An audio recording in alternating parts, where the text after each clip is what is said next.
जितनी टैपिंग करनी है कर लो, कोई फर्क नहीं पड़ता, मुझे तो कोई फर्क नहीं पड़ता। अगर आपको मेरा फोन चाहिए मैं दे देता हूं, आपको उठा के ले लो। हम इनको पुराने औजारों से ही मारेंगे, अब देख लेना। एंड में ये पुराना औजार, सबसे पुराना औजार कौन सा है? सच्चाई है। देश के युवाओं को मैं समझाना चाहता हूं, बताना चाहता हूं यहां हो क्या रहा है।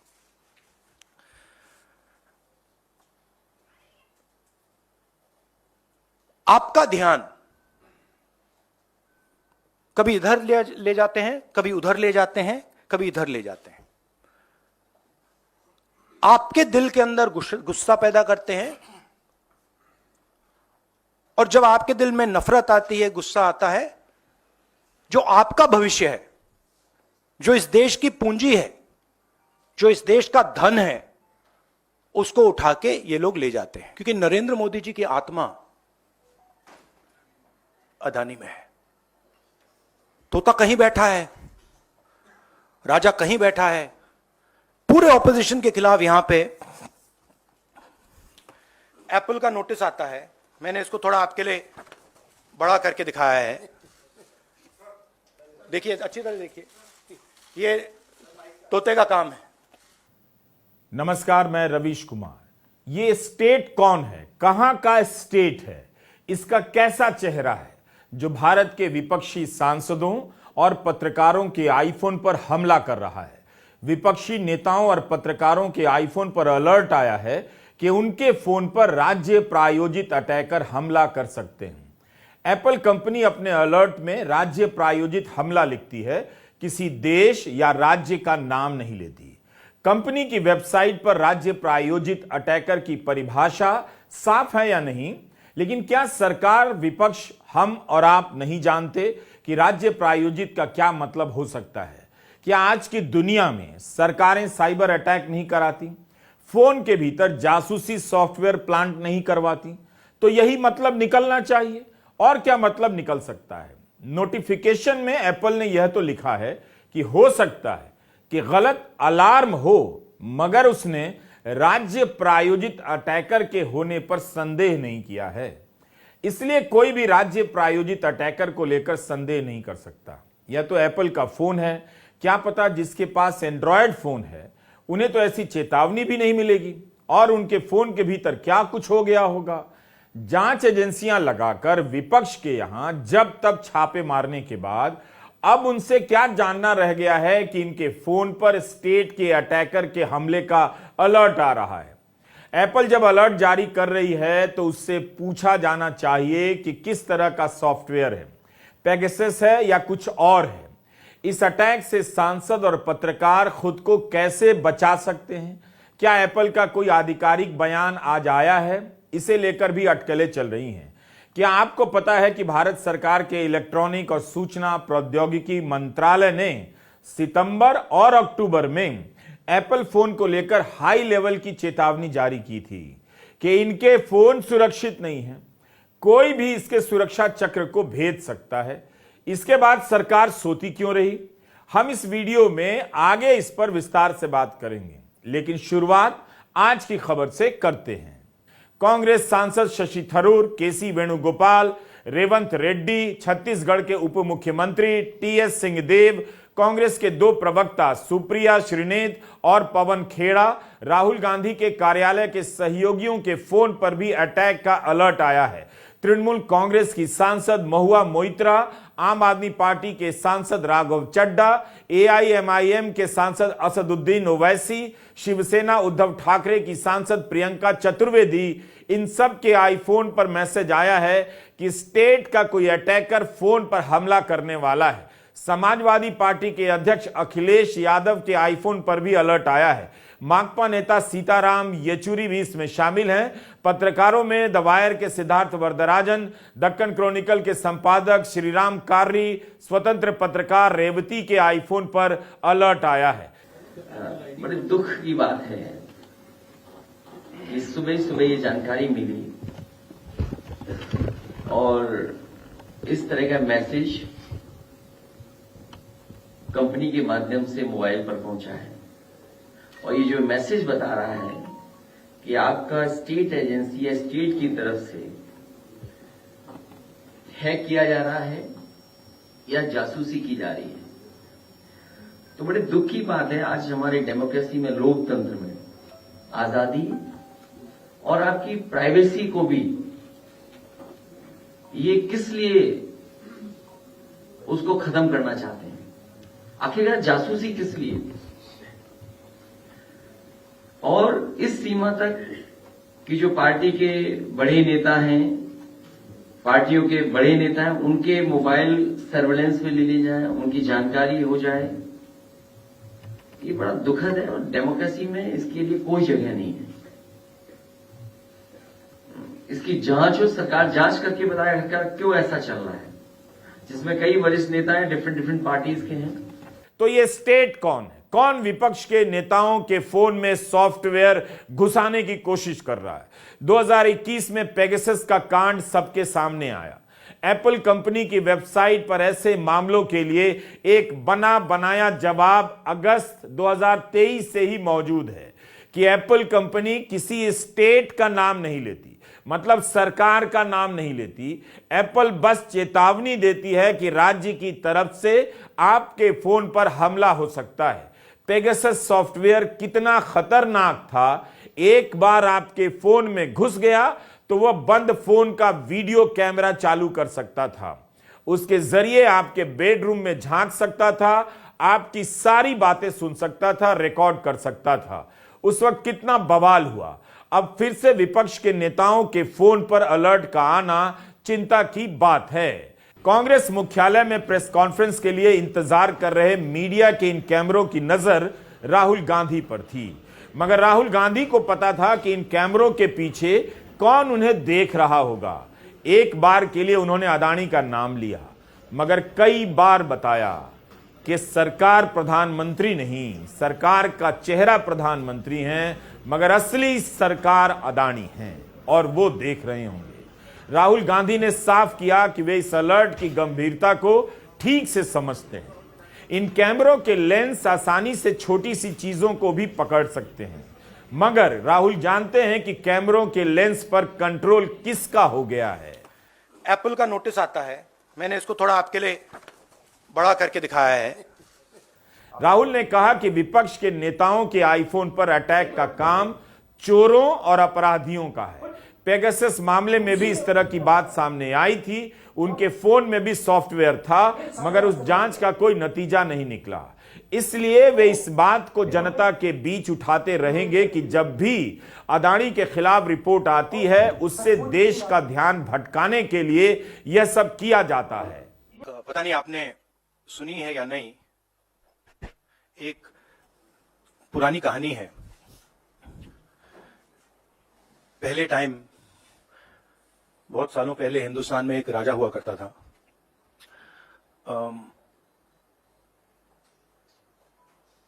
उसके खिलाफ सारे लोग खड़े हो गए थे। पूरी जनता, सारा का सारा ऑपोजिशन उन पर आक्रमण कर रहा था, और वो टेफ्लॉन जैसे थे। उन पर जितना भी आक्रमण करो कुछ होता नहीं था। तो थोड़े साल बाद जो ऑपोजिशन के लोग थे, जो उसको रेजिस्ट कर रहे थे, वो बाहर एक ऋषि बैठा रहता था, उसके पास गया। उसने कहा कि बताइए, हमें बात समझ नहीं आ रही है। हम इस राजा पर मतलब 24 घंटा आक्रमण करते हैं, जनता इसके खिलाफ है, कुछ होता ही नहीं है। जितना हम इस पे आक्रमण करते हैं, ऐसा लगता है कि हम गलत जगह मतलब तीर मार रहे हैं। तो ऋषि ने कहा, वो काफी मतलब नॉलेजेबल था, तो उसने कहा देखिए, एक्चुअली बात क्या है, ये जो राजा है, इसकी आत्मा इसके अंदर नहीं है। इसकी आत्मा वहां पे पीछे एक छोटा सा घर है, वहां पे एक पिंजड़े में एक तोता बैठा है। इसकी जो आत्मा है ना, वो उस तोते के अंदर है। उस तोते को जाके आप पकड़ लीजिए, राजा खत्म हो जाएगा। बहुत इंटरेस्टिंग कहानी है, क्योंकि नरेंद्र मोदी जी की आत्मा अदानी में है। तोता कहीं बैठा है, राजा कहीं बैठा है, और बहुत समय के लिए सारी की सारी ऑपोजिशन राजे पे अटैक कर रही थी, मगर असलियत यह है कि राजा राजा ही नहीं है, पावर किसी और के हाथ में है, अदानी जी के हाथ में है। जैसे ही हम अदानी जी को टच करते हैं, इंटेलिजेंस एजेंसीज, स्नूपिंग, सीबीआई, मैं पहले सोचता था number 1 prime minister, number 2 Adani, number 3 Amit Shah. Actually गलत है। Number 1 Adani, number 2 prime minister, number 3 Amit Shah. अभी हिंदुस्तान की पॉलिटिक्स हमें समझ आ गई है, और अदानी जी बच के नहीं निकल सकते, क्योंकि अदानी जी को हमने ऐसे घेरा है, तोते को हमने ऐसा पकड़ा है कि वो बच के नहीं निकल सकता है। और इसीलिए सारा का सारा हो रहा है डिस्ट्रैक्शन पॉलिटिक्स, कि देश की निगाह, ऑपोजिशन की निगाह पिंजरे में बैठा हुआ तोते की ओर ना चले जाए। तो हमें काफी क्लैरिटी है। आप देखिए, पूरे ऑपोजिशन के खिलाफ यहां पे एप्पल का नोटिस आता है। मैंने इसको थोड़ा आपके लिए बड़ा करके दिखाया है। देखिए, अच्छी तरह देखिए, ये तोते का काम है। पेगासस इसराइल की एक कंपनी का बनाया हुआ सॉफ्टवेयर है। 2021 जुलाई में जब यह मामला आया कि विपक्ष के नेताओं, पत्रकारों और यहां तक कि सरकार के करीबी लोगों के फोन में भी यह जासूसी सॉफ्टवेयर है, तब भारत में जांच नहीं हुई। फ्रांस में जांच हुई, जिसने बताया कि पेगासस के इस्तेमाल की बात सही है। 3 पत्रकारों पर इससे हमले की पुष्टि हुई। हंगरी में भी जांच हुई और पाया गया कि पेगासस सॉफ्टवेयर का इस्तेमाल हुआ है।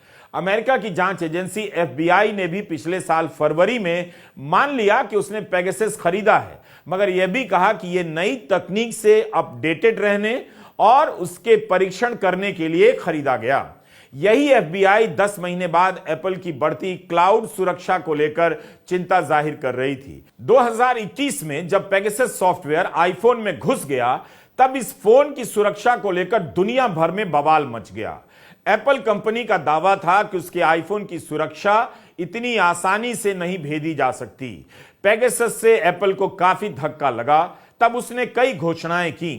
एप्पल साइबर सर्वेलेंस की रिसर्च के लिए $10 मिलियन का योगदान देगा, यह भी कहा गया। यही नहीं, नवंबर 2021 में एप्पल ने कैलिफोर्निया में मुकदमा कर दिया कि पेगासस बनाने वाली इस्राएल की कंपनी NSO और उसकी पेटेंट कंपनी पर किसी भी एप्पल सॉफ्टवेयर सर्विस डिवाइस के इस्तेमाल का प्रतिबंध होना चाहिए। एप्पल के उच्च अधिकारी ने कहा कि NSO जैसी राज्य द्वारा प्रायोजित इकाइयां स्टेट स्पॉन्सर्ड जासूसी करने के लिए करोड़ों रुपए खर्च करती हैं, बिना किसी जवाबदेही के इसे बदलना होगा।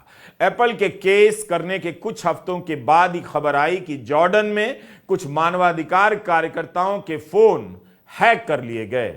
तब मीडिया को दिए बयान में एप्पल ने स्टेट स्पॉन्सर्ड यानी राज्य द्वारा प्रायोजित अटैक की तुलना NSO से की थी।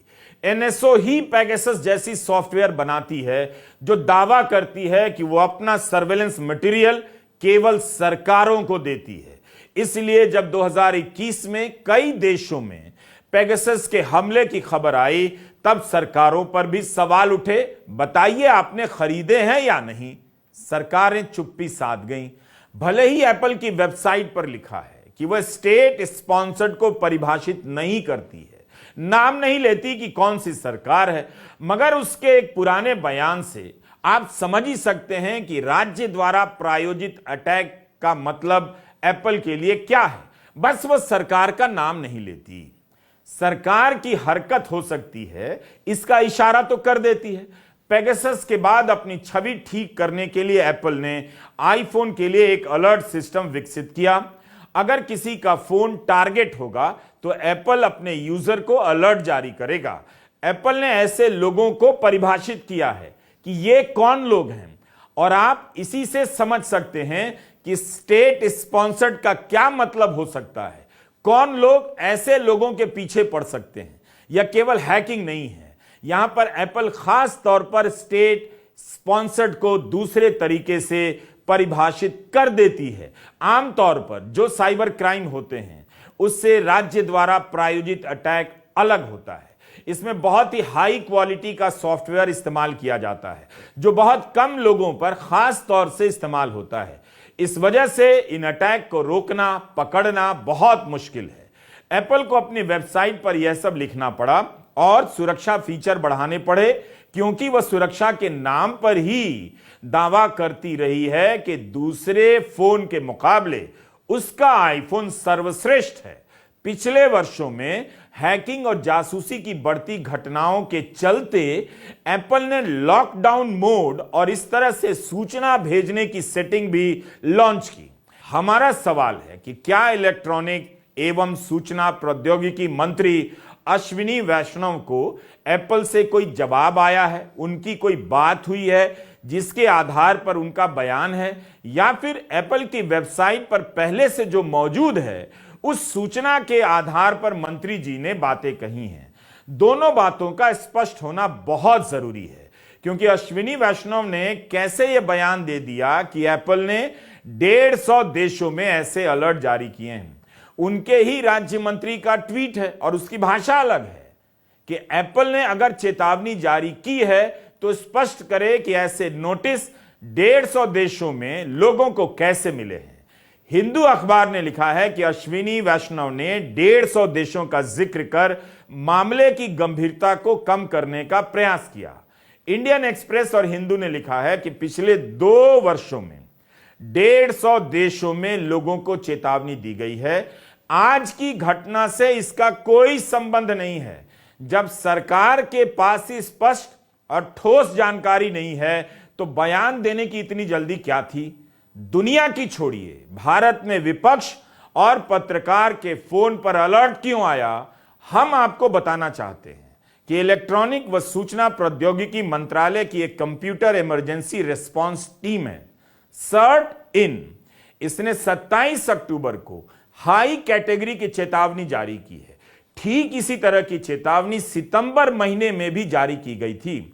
इस चेतावनी में लिखा गया है कि एप्पल के प्रोडक्ट में कई तरह की सुरक्षा चूक की संभावनाएं हैं।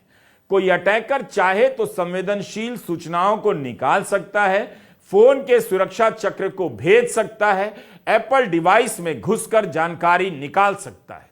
जरूर सर्ट इन ने कुछ जांच की होगी, एप्पल फोन की पड़ताल की होगी, तभी तो यह चेतावनी जारी की गई। हम चाहते हैं कि आप भारत सरकार के इस नोटिस को इस वक्त ध्यान में रखें क्योंकि इसी के सहारे वीडियो में अभी कुछ और बातें करनी हैं। 27 अक्टूबर को एप्पल फोन को लेकर सरकार की एजेंसी हाई लेवल की चेतावनी जारी करती है और 27 अक्टूबर को ही अश्विनी वैष्णव भारत में बने आईफोन की तस्वीर ट्वीट करते हैं और कहते हैं कि made in India iPhones by Tata. उसी दिन यानी 27 सितंबर को राजीव चंद्रशेखर भी ट्वीट करते हैं जो उनके मंत्रालय में राज्य मंत्री हैं। राजीव चंद्रशेखर लिखते हैं कि 2.5 साल के भीतर टाटा कंपनी भारत और ग्लोबल बाजारों के लिए आईफोन बनाना शुरू कर देगी। राजीव चंद्रशेखर यह भी लिखते हैं कि सरकार एप्पल को पूरी मदद देगी ताकि मैन्युफैक्चरिंग में भरोसेमंद सहयोगी बन सके। जिस दिन यानी 4 दिन पहले जब ये दोनों मंत्री आईफोन की तारीफ कर रहे थे, प्रचार कर रहे थे, तब उनके ही मंत्रालय से फोन को लेकर चेतावनी जारी हो रही थी। 4 दिन बाद विपक्ष के नेताओं के फोन में अलर्ट आता है। आज राजीव चंद्रशेखर ने कहा कि सरकार एप्पल के दावों की जांच करेगी कि कंपनी सुरक्षा और निजता का ध्यान रखते हुए फोन बनाती है। इन दोनों मंत्रियों को तब ध्यान में क्यों नहीं आया जब एप्पल के फोन को लेकर सितंबर और अक्टूबर में हाई लेवल की चेतावनी जारी की गई। कल तक ये दोनों मंत्री भारत में आईफोन के बनने को लेकर सुपर पावर, इलेक्ट्रॉनिक पावर बनने का सपना बांट रहे थे। आज कह रहे हैं कि एप्पल के दावों की जांच करेंगे। हिंदू अखबार को एप्पल कंपनी के प्रवक्ता ने कहा है कि उन्होंने भारत सरकार को जिम्मेदार नहीं ठहराया है और ना ही इससे इनकार किया है। ध्यान से आपने सुना, उन्होंने भारत सरकार को जिम्मेदार नहीं ठहराया है और ना ही इससे इनकार किया है। यह उस खबर का हिस्सा है जहां एप्पल कंपनी की बात लिखी है। हिंदू ने यह भी लिखा है कि अभी तक यह साफ नहीं है कि भारत में एप्पल के अफसरों को अलर्ट की जानकारी थी या नहीं। एप्पल ने हिंदू के संवाददाता के सवाल का जवाब नहीं दिया कि क्या भारत सरकार ने उनसे इन अलर्ट के बारे में पूछा है या एप्पल भारत सरकार को जानकारी उपलब्ध कराएगी। The last inquiry, the last Pegasus inquiry, where, I mean, my name was also there, that sort of disappeared, right? So that tells you the situation in the country. Apple के प्रवक्ता ने हिंदू अखबार से बात की। बाकी मीडिया को साफ करना चाहिए कि वे स्टेट स्पॉन्सर्ड थ्रेड के बारे में जानकारी एप्पल के प्रतिनिधि से बात करके दे रहे हैं आपको, या एप्पल की वेबसाइट पर पहले से जो मौजूद है वहां से लेकर दे रहे हैं, जहां स्टेट स्पॉन्सर्ड थ्रेड के बारे में बताया गया है। अब तो यह बात साबित हो चुकी है कि विपक्ष के नेताओं ने गलत आरोप नहीं लगाए। उन्हें अलर्ट आया है तो सबको बताया, स्क्रीनशॉट ट्वीट किया। एप्पल की वेबसाइट पर ही जाकर आप चेक कर सकते हैं कि अलर्ट सही में आया है या नहीं। आज हमने देखा कि देश के विपक्षी दलों के कई दिग्गज नेताओं ने यह दावा किया है कि एप्पल कंपनी से उन्हें एक चेतावनी जारी की गई है। यह चेतावनी कंपनी सिर्फ तब देती है कि जब कोई बहुत ही बड़ा साइबर अटैक उन पर हो रहा हो। यह चेतावनी ये भी कहती है कि ये कोई नॉर्मल हर रोजमर्रा का अटैक नहीं है कि आपका डेटा यहाँ से लीक हो गया, वहां से ब्रीच हो गया, जो कि हिंदुस्तान में आजकल आम हो गया है। ये कहता है कि कोई पावरफुल देश इसके पीछे है। तो अगर ये विपक्षी दलों के ही अटैक किया जा रहा है और किसी और पर नहीं हो रहा है, तो ये बहुत ही संदेहपूर्ण बात है। और हम सबको इस समय अपने फोन चेक करने चाहिए, देखना चाहिए क्या हो रहा है। हमारी सरकार को इसके अंदर इन्वेस्टिगेशन करना चाहिए। इस जानकारी को जब उन्होंने साझा किया तो ये भी बताया कि एप्पल कंपनी क्या कहती है। हम ये पढ़ सकते हैं कि किस तरीके की चेतावनी दी जाती है, उसका मतलब क्या होता है, और संवेदनशील डेटा, संचार की यहाँ तक कि कैमरा और माइक्रोफोन आदि भी इससे सक्षम हो सकते हैं। ये एक बड़े ही संदर्भ की बात है कि ये सिर्फ विपक्षी दलों के साथ ही हो रहा है। आम आदमी पार्टी के सांसद राघव चड्ढा ने भी ये दावा किया है कि उनका आईफोन भी हैकिंग की चेतावनी दे रहा है। हमको ये देखना पड़ेगा कि एप्पल के अंदर एटलीस्ट लॉकडाउन मोड एक्टिवेट करने की एक सुविधा है कि ये सारे जो नेता हैं इन्होंने वो एक्टिवेट कर दिया हो, पर ये एक सांसद में उठाने लायक मुद्दा है और हमारे सब लोगों को इसके बारे में गंभीरता से इसे लेना चाहिए और एक डिस्कशन होनी चाहिए। तृणमूल सांसद महुआ मोइत्रा को भी नोटिस आया। महुआ ने सुबह 9:30 बजे ही ट्वीट कर दिया कि मुझे एप्पल से ईमेल और मैसेज आया है कि सरकार मेरे फोन को टैप करना चाहती है। महुआ ने कहा कि इस बारे में वो स्पीकर को भी लिख रही हैं। विपक्ष के सांसदों की सुरक्षा पर ध्यान देने और राजधर्म निभाने की अपील करने लगी। महुआ मोइत्रा ने कहा कि वो डरने वाली नहीं है। शिवसेना सांसद प्रियंका चतुर्वेदी ने तो रात 11:15 बजे ही ट्वीट कर दिया था कि यह कौन हो सकता है। प्रियंका चतुर्वेदी ने इसे गृह मंत्रालय को भी ट्विटर पर टैग किया। एप्पल फोन पर जो अलर्ट आया है उसे पेगासस के अनुभव से आप अलग नहीं कर सकते। विपक्ष, पत्रकार, तमाम अधिकारी, बिजनेसमैन दिन रात इस बात की आशंका में जीते हैं कि उनके घर कभी भी छापा पड़ सकता है, उनके फोन की रिकॉर्डिंग हो रही है। सवाल यह भी उठ रहा है कि ऐसा अलर्ट बीजेपी के किसी सांसद को क्यों नहीं आया। 8 सांसदों को अलर्ट आया है और वे सभी के सभी विपक्ष के हैं। देखिए, ये गंभीर भी है, दुर्भाग्यपूर्ण भी है और कई अंदेशे और आशंकाओं को जन्म देता है। पहले महुआ मोइत्रा का नाम था, फिर प्रियंका चतुर्वेदी, फिर अखिलेश यादव, शशि थरूर, राहुल जी के लोग, सीताराम येचुरी जी। मुझको लगता है कि अगर आप पूरी फेहरिस्त देखें, ये आपको डराता है। ये कौन सा देश बन रहा है साहब? नॉर्थ कोरिया मॉडल हो गया। और अगर इस तरह की चीजें विपक्ष के महत्वपूर्ण नेताओं के बारे में आज सुबह से खबर बन रही है, तो जो संबंधित महकमा अब तक चुप क्यों बैठा है? क्योंकि उसी चुप्पे में कहीं न कहीं लोगों के मन में यह बात घर कर रही है कि एक उद्योगपति विशेष, क्या अडानी जी पर सवाल ना हो, इसके लिए सारी कवायद की जा रही है।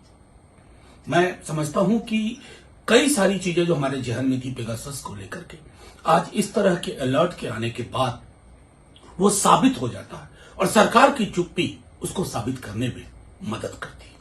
अगस्त 2022 में पेगासस द्वारा जासूसी के आरोपों की जांच कर रही सुप्रीम कोर्ट की समिति ने कहा था कि उसने जिन फोनों की जांच की है उनमें ऐसे सॉफ्टवेयर के साक्ष्य नहीं मिले हैं। चीफ जस्टिस ने यह भी कहा कि इस मामले में केंद्र सरकार ने समिति के साथ सहयोग नहीं किया। क्या सरकार इस बार वाकई गंभीरता से जांच करेगी कि अलर्ट क्यों जारी हुआ, किसकी तरफ से विपक्षी नेताओं के आईफोन पर अटैक करने का प्रयास हुआ है? जॉर्ज ऑरवेल की रचना 1984 के कई प्रसंग इस वक्त याद आ रहे हैं। आप दिल्ली में किसी से बात कीजिए, सरकार से जुड़े कई लोग, सरकार से सवाल करने वाले कई लोग सीधे नंबर डायल कर फोन नहीं करते हैं। क्या मोदी सरकार के मंत्री face time, signal, WhatsApp call की जगह सीधे नंबर डायल करते हैं? उन्हें भरोसा है कि उनके फोन को कोई नहीं सुन रहा? क्या है? जॉर्ज ऑरवेल को पढ़ेंगे तो समझ आ जाएगा कि ऐसे राज्य का भूत हर समय आपकी पीठ पर अब छोड़ दिया गया है। वह आपकी सांसों को गिन रहा है, बातों को सुन रहा है। हमारे पास अपनी कहानी को आगे बढ़ाने का कोई चित्र नहीं था, कोई वीडियो नहीं था। तभी ऑस्ट्रेलिया से हमारी एक दर्शक ने हैलोवीन का वीडियो भेज दिया, जिसकी मदद से हम आगे की बात कहने जा रहे हैं। इसकी हंसी के सामने हम सभी की हैसियत यही रह गई है कि अब हर वक्त सर पर कोई डराने वाला मंडरा रहा है। नजर घुमाइए तो कोई ना कोई भूतहा साया नजर आता है। नजर उठाइए तो घने पेड़ों के पत्ते में छुपकर वैम्पायर हमारी खबर ले रहा होता है। कोई जगह खतरे से खाली नहीं है। इसलिए राजधानी दिल्ली के लोग फोन बदलते रहते हैं, फोन के भीतर ऐप बदलते रहते हैं। व्हाट्सएप पर बात करने वाला अब सिग्नल पर बात करता है। नॉर्मल फोन से कोई बात नहीं करता। जिसके पास आईफोन है फेस टाइम पर फोन करता है। सबकी यही दलील है, आपके फोन में कोई हो सकता है, कोई सुन रहा है।